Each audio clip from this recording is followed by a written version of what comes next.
So if a community or a state or a region doesn't go by those guidelines and reopen, the consequences could be pretty dire, correct?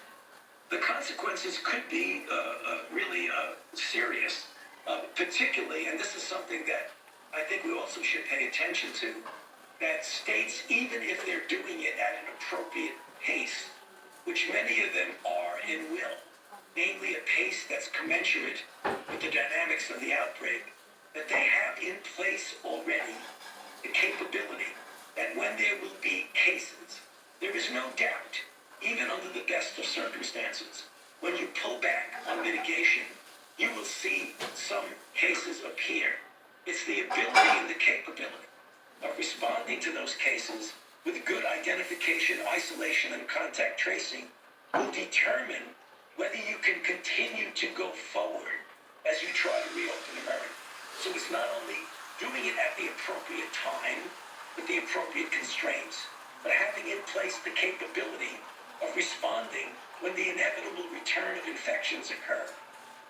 Well, thank you for that, and it's very clear in order to do that, which is about testing. And for months, this administration's approach to testing has really been plagued by unrealized goals and disregard for systemic problems within that supply chain. And last week, an average of just 250,000 tests per day were performed in the United States. That is a small fraction of what we need. And yesterday, President Trump had the gall to declare the U.S. had, quote, prevailed on testing in a press conference that was filled with misinformation and distortion. Dr. Gerard, public health experts do not think the U.S. has prevailed.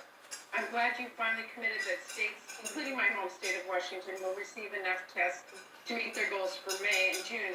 But this administration has had a record of giving us broken promises that more tests and supplies are coming, and they don't.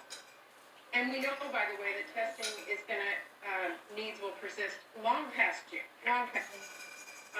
So I wanted to ask you today, will the administration's forthcoming strategic plan that is now required under the COVID package that was just passed and signed into law, will that strategic plan on testing include specific numeric targets for testing capacity, supply chain capacity, and projection of shortages?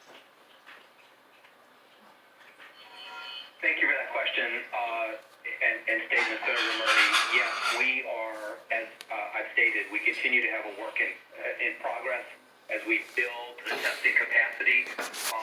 This lady asks, is it safe to go back to work? Bottom line, is it safe to go back to work now? And the doctor said no. So, for all the people that's in a rush to go back with this pandemic, then you should be worried, okay? Because we want to stop it. And if you're going back to work now, it's going to pass. It's not going to slow up like it should. He says certain steps that we should go through before we even attempt to go back and try to make the United States go back and worry about economy, which they are talking about money, which we know the money can't even make a vaccine yet because they don't have none.